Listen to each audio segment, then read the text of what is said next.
बहुत प्यार करती है। मेरी खुशी में मेरी माँ को खुशी मिलती है। मेरे तकदीर में एक भी दम नहीं होता अगर मेरे तकदीर लिखने का हक मेरी माँ को होता। आज मैं मेरी माँ के लिए कुछ गाना चाहूँगा।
स्वार्थ के प्यार सिर्फ माँ ही करती है।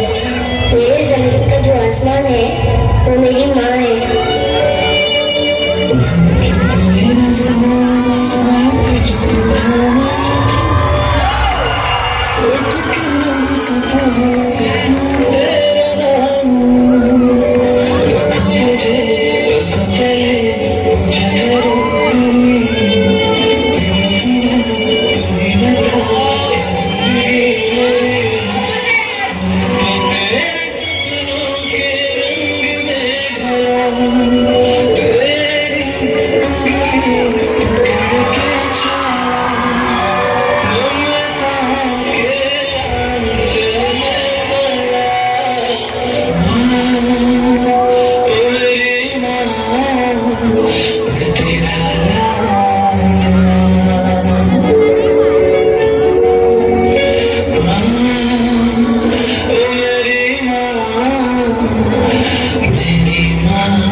गुस्सा मत करना, क्योंकि माँ की एक दुआ जिंदगी बना देगी।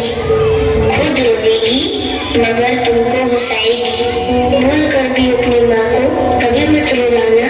एक छोटी सी गलती आंसू निकाल देगी। आई लव यू माँ।